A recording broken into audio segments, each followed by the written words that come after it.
بسم الله والصلاة والسلام على رسول الله. السلام عليكم، مرحبا بكم في قناتي من مطبخ عبد الرؤوف. اليوم جبت لكم شكشوكة لاكوكوت.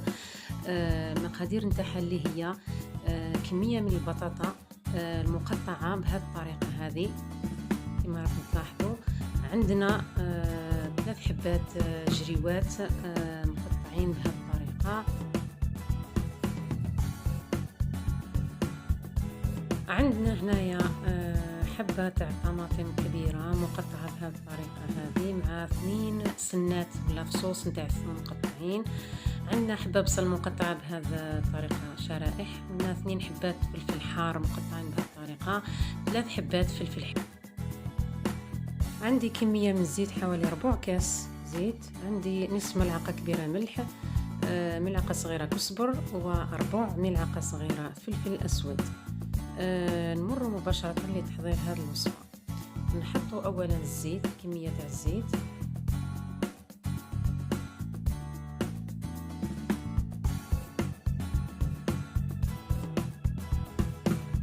نحط فوقها مباشرة البصل،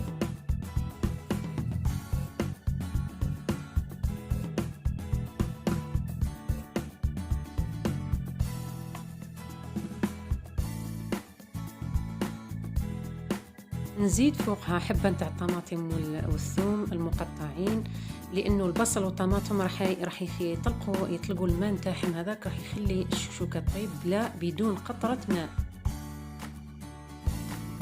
نزيد الفلفل الحار والحلو، ونزيد البطاطا المقطعة، وفي الأخير نحط الجريوات المقطعة مع التوابل اللي ذكرناها من قبل.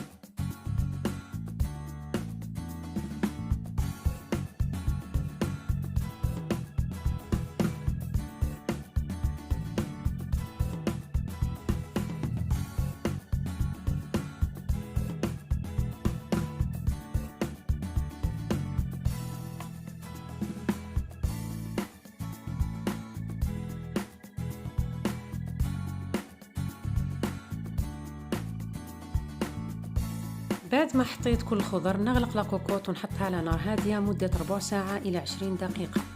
بعد ما فاتت 20 دقيقة على الشكشوكة داخل لاكوكوت وهي مغلقة، نفتح لاكوكوت ونفرغ الخليط أو الشكشوكة في بلاطو.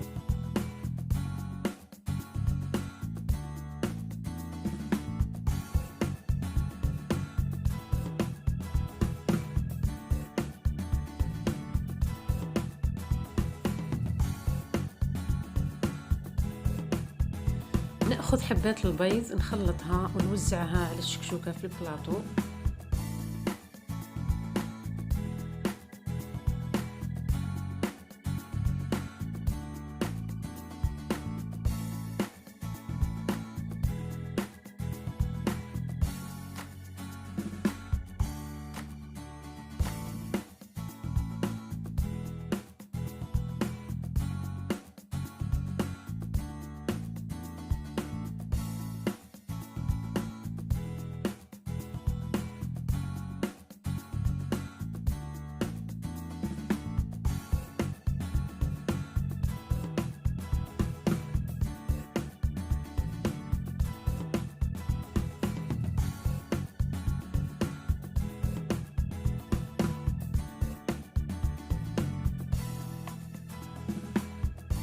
بعدها نحط الجبن المبشور. الجبن المبشور اختيار.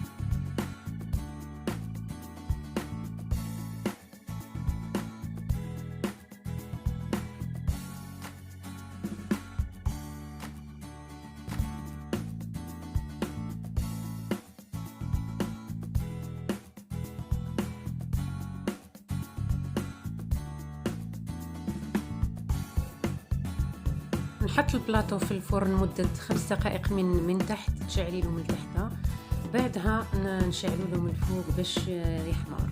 وشا هي طيبة.